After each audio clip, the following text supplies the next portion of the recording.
ಗಣರಾಜ್ಯೋತ್ಸವ ಸಂದರ್ಭದಲ್ಲಿ ಬೇರೆ ಬೇರೆ ದೇಶದ ನಾಯಕರುಗಳು ಭಾರತಕ್ಕೊಂದು ವಿಶ್ ಮಾಡೋದು, ಪ್ರಧಾನಮಂತ್ರಿಗಳಿಗೊಂದು ವಿಶ್ ಮಾಡೋದು ಸಾಮಾನ್ಯವಾಗಿರುತ್ತೆ. ಈ ಸಲ ಝಿ ಜಿನ್ಪಿಂಗ್ ಅವರ ಗಣರಾಜ್ಯೋತ್ಸವ ಶುಭಾಶಯ ಇಂಟ್ರೆಸ್ಟಿಂಗ್ ಇದೆ.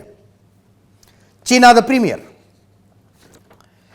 ಭಾರತ ಚೀನಾ ಉತ್ತಮ ಗೆಳೆಯರು ಮತ್ತು ಪಾಲುದಾರರು. ಭಾರತ ಚೀನಾ ಉತ್ತಮ ಗೆಳೆಯರು ಮತ್ತು ಪಾಲುದಾರರು. ಭಾರತ ಮತ್ತು ಚೀನಾ ಉತ್ತಮ ನೆರೆಹೊರೆಯ ರಾಷ್ಟ್ರಗಳು. ಝಿ ಜಿನ್ಪಿಂಗ್ ಚೀನಾದ ಪ್ರೀಮಿಯರ್ ಕಳಿಸಿರುವಂಥ ಸಂದೇಶ ಇದು. ಭಾರತ ಚೀನಾ ಒಟ್ಟಾಗಿ ಸಾಗುವುದರಿಂದ ಉಭಯ ದೇಶಗಳಿಗೆ ಲಾಭ ಇದೆ. ಎರಡೂ ದೇಶಗಳ ಸಮಸ್ಯೆ ಇತ್ಯರ್ಥಕ್ಕೆ ಒಟ್ಟಾಗಿ ಹೆಜ್ಜೆ ಇಡಬೇಕಾಗಿದೆ. ಡ್ರ್ಯಾಗನ್ ಮತ್ತು ಆನೆ ಜೊತೆ ಜೊತೆಯಾಗಿ ಹೆಜ್ಜೆ ಇಡಬೇಕಿದೆ. ಜಾಗತಿಕ ಶಾಂತಿ ಕಾಪಾಡುವಲ್ಲಿ ಭಾರತ ಚೀನಾ ಪಾತ್ರ ಮಹತ್ವದ್ದು. ಎರಡೂ ದೇಶಗಳು ಉತ್ತಮ ಸ್ನೇಹಿತರಾಗಿರುವುದೇ ಸರಿಯಾದ ಆಯ್ಕೆ ಅಂತ.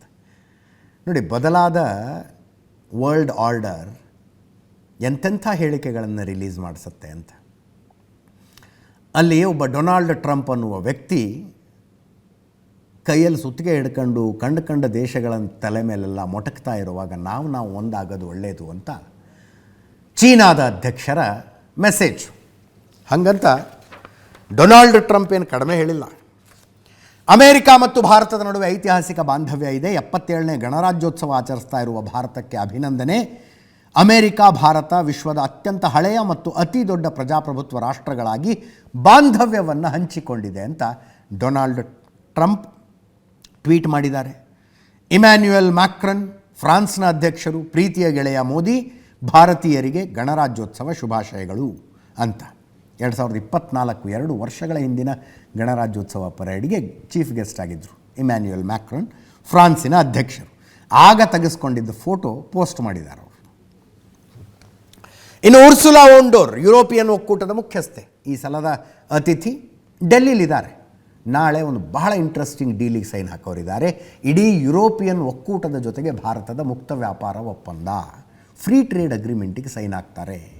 ಅದನ್ನು ಉರ್ಸುಲಾ ಏನಂತ ಹೇಳಿದ್ರು, ಮದರ್ ಆಫ್ ಆಲ್ ಡೀಲ್ಸ್ ಅಂತ ಕರೆದಿದ್ದಾರೆ. ಇಡೀ ಪ್ರಪಂಚದ GDPಯ 25% ಭಾಗ ಕವರ್ ಆಗುತ್ತಂತೆ. ಈ ಎರಡು ಯುರೋಪಿಯನ್ ಒಕ್ಕೂಟ ಮತ್ತು ಭಾರತದ ಈ ಡೀಲ್ನಲ್ಲಿ 25% ಕವರ್ ಆಗುತ್ತಂತೆ.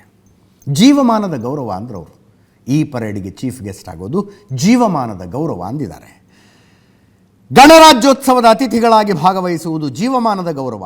ಯಶಸ್ಸಿನತ್ತ ಸಾಗ್ತಿರುವ ಭಾರತ ಜಗತ್ತನ್ನು ಸ್ಥಿರತೆ, ಸಮೃದ್ಧಿ, ಸುರಕ್ಷತೆಯತ್ತ ಕೊಂಡೊಯ್ಯುತ್ತಿದೆ ಅಂತ ಉರ್ಸುಲಾ ವೊನ್ ಡರ್ ಪೋಸ್ಟ್ ಮಾಡಿದ್ದಾರೆ.